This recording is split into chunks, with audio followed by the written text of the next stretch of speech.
반갑습니다, 여러분. 2019년 5월 5일, 5월의 첫 번째 일요일이에요. 5월의 첫 번째 일요일. 날이 이렇게 좀 꾸물꾸물거리기는 하지만 그렇다 하더라도 5월입니다. 한국은 어린이날이라고 한다고 했죠.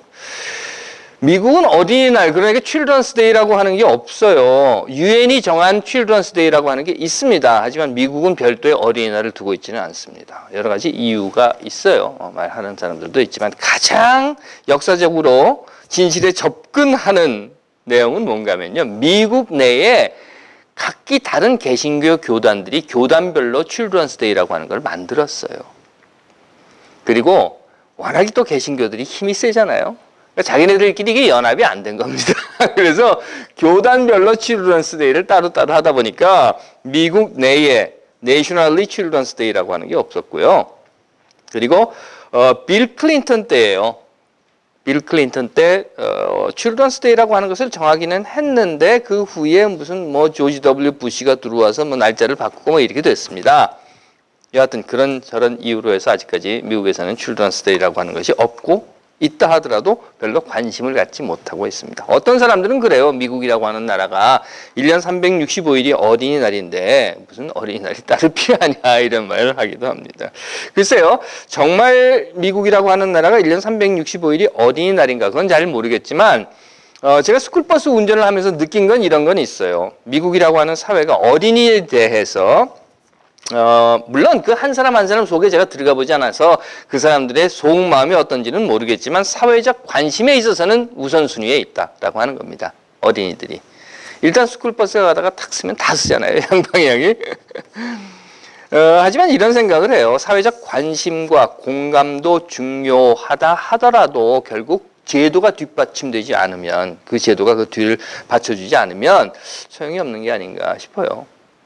여러분들은 어떻게 생각하십니까? 스쿨버스가 탁 섰어요. 그리고 스톱사인을 켰습니다. 그러면 양방향의 운전자들이 모두 다 서는데 설 때 아이고 우리 아이들을 보호해줘야지 이쁘기도 하지 하고 차를 세우는 사람이 과연 얼마나 될까 하는 거예요. 뭐 많이들 있겠죠. 하지만 한편으로는요. 이럴 거란 말이죠. 걸리면 $480 벌금이다 서자. 그리고 결국 사회가 정의로운 방향으로 가는 데는요. 사고, 즉 한 사람 한 사람 그 사회를 구성하고 있는 구성원들의 생각도 중요하지만 제도적인 장치도 살아가는 이웃들과 함께한 약속도 중요하다는 것을 느끼게 됩니다. 자, 5월의 첫 번째 일요일 기도합시다. 하나님께서 만들어주신 세상을 우리가 살아갑니다. 이 세상이 하나님 뜻이 이루어지는 자리가 되도록 우리의 삶의 걸음을 고쳐잡을 수 있는 이웃들과의 약속 그리고 하나님의 마음도 가슴에 새기며 살게 하옵소서. 아멘. 제가 예전에 일을 나갈 때는요, 백팩을 하나씩 이렇게 가지고 나갔었어요. 큰 건 아니지만 여하튼 간에 그 백팩 안에다가 뭐 지갑이라든가 전화기, 뭐 아이들 이름이 쫙 적혀 있는 그 런시트라고 하는 게 있어요. 버스 운행표죠. 거기다가 또 뭐 혹시 모르니까 휴지, 무슨 뭐 볼펜, 메모지 이런 것들을 거기다 이게 집어넣어서 가지고 다녔습니다. 뭐 입술에 바르는 찹스틱이라든가 또는 뭐 열쇠 꾸러미들 뭐 이런 것들이에요. 근데 백팩을 가지고 다니다 보니까 뭐든 필요하다고 생각되는 것이 있으면 그 안에 그냥 집어넣는 거예요. 계속 넣습니다. 그러다 보니까 휴지도 한 팩이면 될 것이 뭐 두 팩, 세 팩이 되는 거고요. 눈에 보이기만 하면 거기다 집어넣는 거예요. 볼펜도 하나만 가지면 될 것을 또 혹시 이게 안 나오면 어떡하지 하고 여분으로 또 하나 더 집어넣습니다. 그래서 볼펜이 2개인 거예요. 그러다가 윌링턴 피자 가서 크레딧 카드 사인하고 볼펜 있으면 거기다 또 집어넣습니다. 이렇게 하면서 점점 뭔가가 그 백팩 안에 들어가는 거예요. 메모지도 한 2팩쯤 들어가고. 글쎄요. 1년에 한 번 쓸까 말까? 그래도 다 쑤셔넣고 다닙니다. 사실은요, 제가 제 버스 타는 아이들 중에서 유난히 백팩이 크고 무거운 아이들이 있어요. 뭘 그렇게 잔뜩 넣어가지고 다니는지. 어떤 녀석은 연필 한 자루만 이렇게 들고 온 애들이 있는데, 하여튼 이러고 다닙니다. 그 아이들 보고 제가 농담을 하긴, 너 이상하냐? 그러는데, 하다 보니까 제가 그런 꼴이 됐더라고요. 강연 다닐 때도 마찬가지입니다. 예전에 강연 다닐 때는요, 노트북 가방. 그것도 이제 작은 거 말고 좀 큰 거에다가 뭐 노트패드도 막 집어넣고 그래서 이만한 큰 노트북 가방하고 왜 스피너라고 하지 않습니까? 이 러기지 이렇게 끌고 다니는 거 그것까지 막 끌고 그리고 다녔어요. 근데 요즘은요 가까운 곳 갈 때는 그냥 백팩 하나하고 노트북 가방도 작은 거 그거 하나만 들고 다닙니다. 그런데 그렇게 다녀보니까 별 문제가 없더라고요. 불편한 것도 없고 오히려 간편하고 가뿐하고. 없으면 불안해하는 이 사람의 심리가 있어요. 그래서 그 소유에 대한 것들을 자꾸 이렇게 어디다가 집어넣습니다. 그러다 보니까 법정스님 말씀처럼 처음에는 내가 가지고 있었는데 나중엔 그것이 나를 가지고 있는다라고 하는 생각을 하게 되는 거죠. 여러분들은 어떠십니까? 여러분들 가지고 계시는 것. 주머니라든가 가방이라든가 아니면 몸에 달고 있는 것이라든가. 지금 여기 가지고 있지는 않으시지만 어딘가에 지금 갖고 있는 것. 뭐 자동차, 열쇠, 뭐 돈, 운전면허증, 손수건, 지갑. 쭉 적어보니까 많아요. 사진, 시계, 목걸이, 귀걸이, 반지, 신발, 냉장고, 세탁기, 컵, 그릇, 옷, 의자, 책상, 가구들. 그런데요. 그 많은 것을 내가 가지고 있으면서 지난 5년 내에 한 번도 사용하지 않은 것은 무엇이 있었는가 한번 생각해 보시기 바랍니다. 모세는요. 전혀 예상하지 못했던 시기와 장소에서 하나님을 만나게 돼요. 그리고 하나님을 만난 그때를 출애굽기에서는요. 모세가 80의 나이였다라고 합니다. 그 말은 모세가 하나님을 만나기 전까지 80년이라는 삶을 살았다는 거예요. 이집트에서 40년이라는 삶을 살았고 물론 뭐 그거 다 잃어버린 세월이야 라고 우겨 말한다 하더라도 우리 속담에 이런 말이 있어요. 3살 버릇이 80까지 간다. 그 말은 지금 모세가 하나님을 만난 80은 아직도 그 이집트에서 3살 버릇을 가지고 있는 그때라는 겁니다. 뿐만 아니라 이집트를 탈출해서 광야에서 목동으로 40년을 또 살았어요. 그리고 나서 80이 되었을 때 그 삶 속에서 모세는 하나님을 만납니다. 그리고 하나님은 모세에게 이렇게 이야기하는 거예요. 이집트로 돌아가라. 가서 내 백성을 해방시켜라. 물론 모세는 아이고 하나님 무슨 말씀을 하십니까? 저는 못합니다. 라고 이야기를 하죠.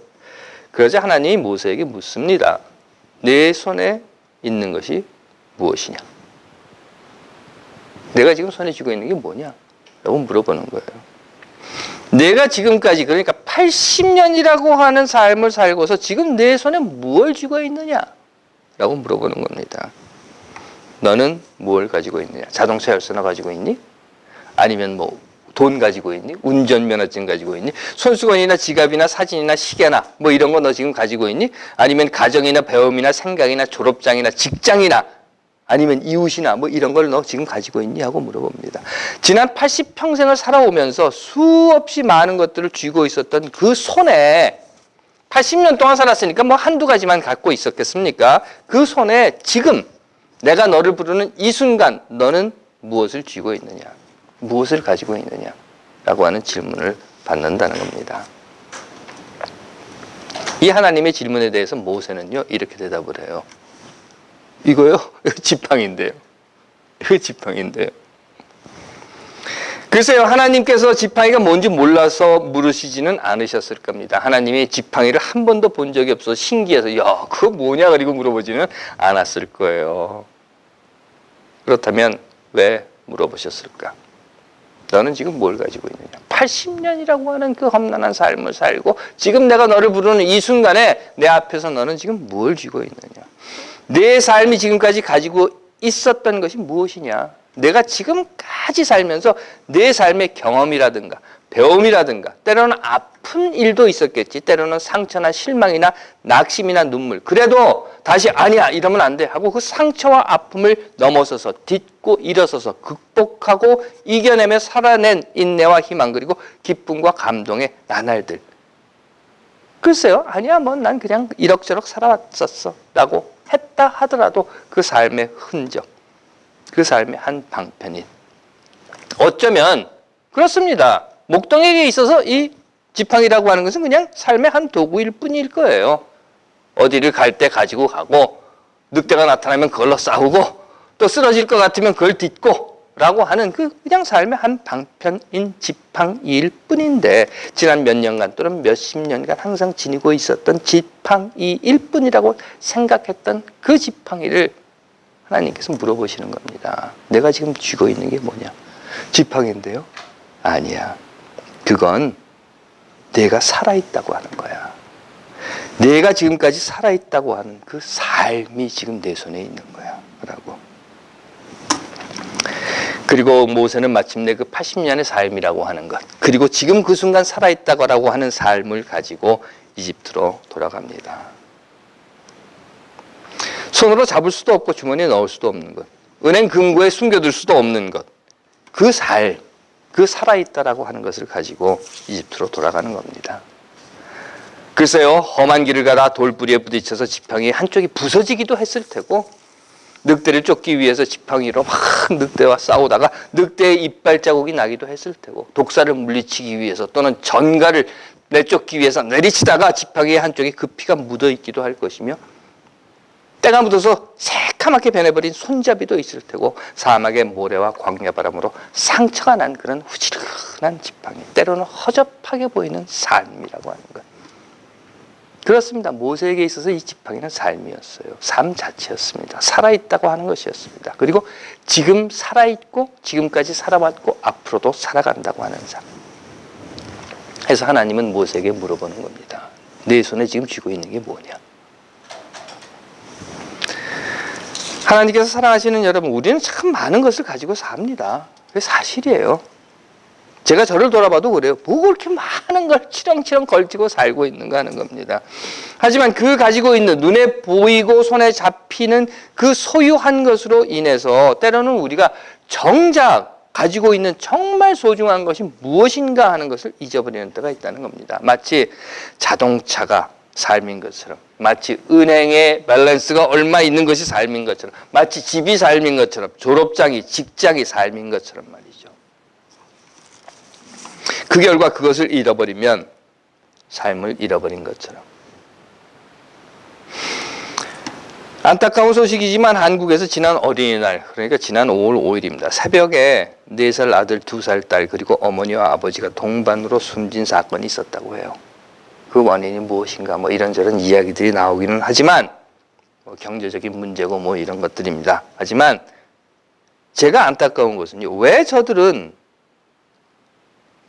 하나님은 저들에게 내가 지금 가지고 있는 것이 무엇이냐 하고 물어봐 주지 않으셨을까? 아니, 왜 저들은 하나님께서 지금 내 손에 들려있는 것이 무엇이냐라고 묻고 있는 음성에 지금 나는 살아있는 삶이 있습니다 라고 대답할 수 없었는지, 그것이 사실은 내 가슴이 아픕니다.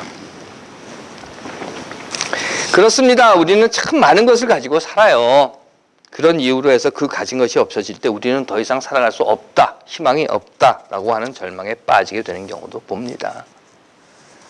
하지만 앞서 말씀드린 것처럼 하나님께서 모세로부터 원하신 것은 모세가 가진 양과 염소라든가, 모세가 가지고 있는 군대라든가, 모세가 가지고 있는 권위라든가, 모세가 가지고 있는 어떤 권력이라든가 재물 같은 것이 아니었습니다. 하나님께서 모세에게서 사용하신 것은 그의 삶이었다는 거예요. 지금까지 그가 살아왔던 삶, 80년을 살아왔던 삶, 그리고 앞으로 40년을 더 살아갈 삶, 지금까지 삶의 흔적이 앞으로의 삶의 방향이라고 느껴지고 보여지고 상징으로 되어 있는 지팡이, 그것 하나만 하나님은 원하셨다는 겁니다. 비록 그 지팡이가 그 삶이 후질근해 보이고 허접해 보인다 하더라도, 별 가치 없어 보이고 세상과 이웃이 아이고 뭐 저런 걸 들고 다녀라고 우습게 본다 하더라도, 그 지팡이로 기적을 일으켰고, 그 지팡이로 노예를 해방시켰고, 그 지팡이로 히브리 백성들을 약속의 땅으로 인도하게 되었다는 겁니다. 바로 그 삶으로. 살아왔다고 하는 것, 그리고 살아있다고 하는 것, 더하여 살아간다고 하는 삶. 우리 역시 그렇지 않은가 생각을 해요. 우리가 지나온 삶은 소중한 것이며 그 소중한 삶으로 우리는 내일을 향해 가게 되는 것. 예수는 이런 말을 했다고 해요. 사람의 생명은 소유의 넉넉함에 있지 않다.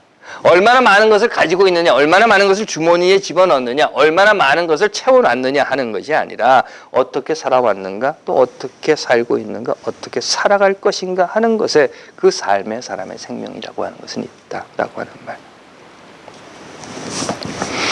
하나님께서 사랑하시는 여러분, 여러분들의 살아온 삶의 소중한 이력, 그리고 앞으로 살아가게 될 아름다운 삶의 희망들, 하나님께서는 이를 통해서 여러분들이 딛고 있는 이 세상, 우리가 지금 발 딛고 살아가고 있는 이 세상이 하나님 나라가 되도록 하시리라는 것을 저는 믿습니다.